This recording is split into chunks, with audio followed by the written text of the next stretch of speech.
ओम नमो भगवते वासुदेवाय नमः। तो दोस्तों, आज इस वीडियो में पापांकुशा एकादशी व्रत कथा का श्रवण करेंगे। तो बोलिए मेरे साथ, जय श्री हरि विष्णु। अर्जुन कहने लगे कि हे जगदीश्वर, मैंने अश्विन कृष्ण पक्ष की एकादशी, जिसे इंदिरा एकादशी कहा जाता है, उसे तो मैंने पूर्ण रूप से वर्णन उसका सुना, लेकिन अब आप कृपा करके मुझे अश्विन माह के शुक्ल पक्ष की जो एकादशी है उसके बारे में आप मुझे बतलाइए। इस एकादशी का क्या नाम है तथा इसके व्रत का क्या विधान है, इसका व्रत करने से किस फल की प्राप्ति होती है, कृपया करके सब विधान पूर्ण रूप से आप मुझे कहिए। तब भगवान श्री कृष्ण ने कहा, हे कुंती पुत्र, अश्विन माह के शुक्ल पक्ष की जो एकादशी है उसका नाम है पापांकुशा एकादशी।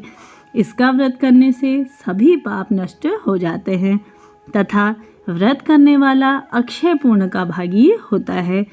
अश्विन माह के शुक्ल पक्ष की एकादशी जो तिथि है, उस दिन इच्छित फल की प्राप्ति होती है। भगवान विष्णु का पूजन करना चाहिए। इस दिन पूजन के द्वारा मनुष्य को स्वर्ग लोक की प्राप्ति होती है।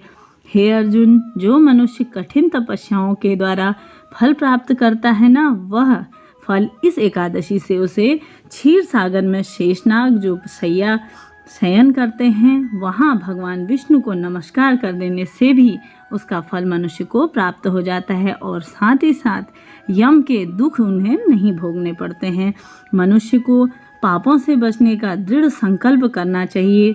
भगवान विष्णु का ध्यान स्मरण किसी भी रूप में सुखदायक और पापनाशक है। और जो मनुष्य वैष्णव होकर शिव की ओर सैव होकर विष्णु जी की निंदा करते हैं, वे अवश्य नरकवासी होते हैं।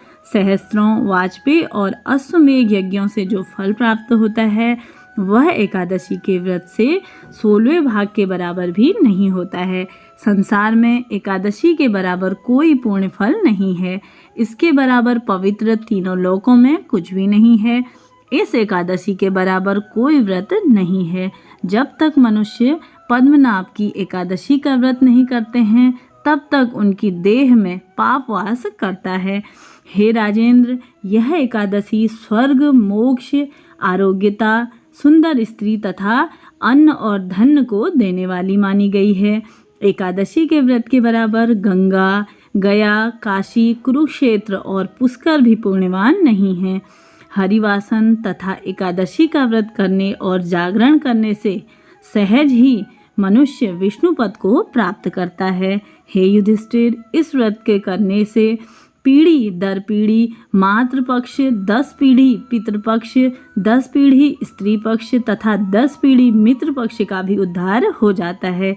हे दिव्य देह धारक, यह चतुर्भुज रूप जो पीताम्बर पहने हुए हैं, हाथ में माला लेकर गरुड़ पर चढ़कर विष्णु लोक को जाते हैं।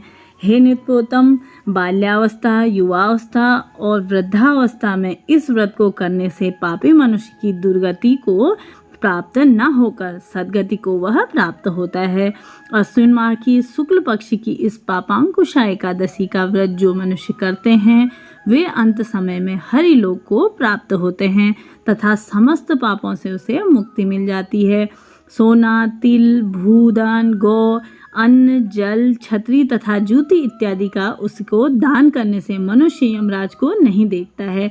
जो मनुष्य किसी प्रकार के पुण्य कर्म किए बिना ही जीवन के दिन व्यतीत करता है, वह लोहार की भट्टी की तरह सांस लेता हुआ निर्जीव के समान ही रहता है। निर्धन मनुष्य को भी अपनी शक्ति के अनुसार दान करना चाहिए तथा धन वालों को सरोवर, बाग, मकान आदि बनवाकर दान करना चाहिए। ऐसे मनुष्यों को यम का द्वार नहीं देखना पड़ता है तथा वह संसार में दीर्घायु होकर कुलीन और रोग रहित रहता है। भगवान श्री कृष्ण ने कहा, हे राजन, जो आपने मुझे जो बताया है, जो मैंने आपसे पूछा, वह सब मैंने आपको सुना दिया है। अब आपको इसकी एक कथा अवश्य मैं सुनाना चाहूँगा। तो हे अर्जुन, प्राचीन समय में विंध्य पर्वत पर एक क्रोधम नामक एक बहेलिया रहता था। वह बड़ा ही क्रूर था। उसका सारा जीवन हिंसा, लूटपाट, मद्यपान और गलत संगति, पाप कर्मों में ही बीता था।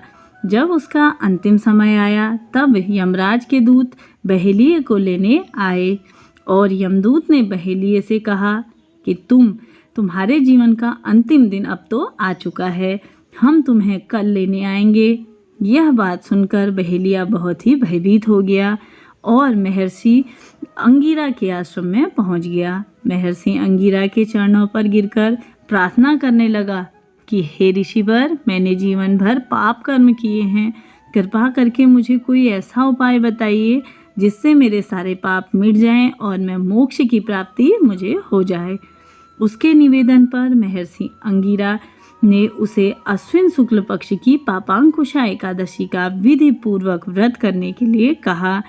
महर्षि अंगिरा ने के कहे अनुसार उस बहेलिये ने यह व्रत किया और किए गए सारे पापों से छुटकारा पा लिया और इस व्रत पूजन से के बल से भगवान की कृपा से श्री हरि विष्णु के लोक को चले गया। जब यमराज और यमदूत ने इस चमत्कार को देखा तो वह बहेलिया को बिना लिए ही यमलोक को वापस चले गए। जो भक्तजन इस व्रत को धारण करते हैं, नियम पूर्वक श्री हरि विष्णु का पूजन करते हैं, साथ ही साथ उसके घर में सुख समृद्धि का वासा होता है, घर में लक्ष्मी का आगमन होता है। तो यह थी पापांकुशा व्रत कथा। तो बोलिए जय श्री हरि विष्णु, हर हर महादेव।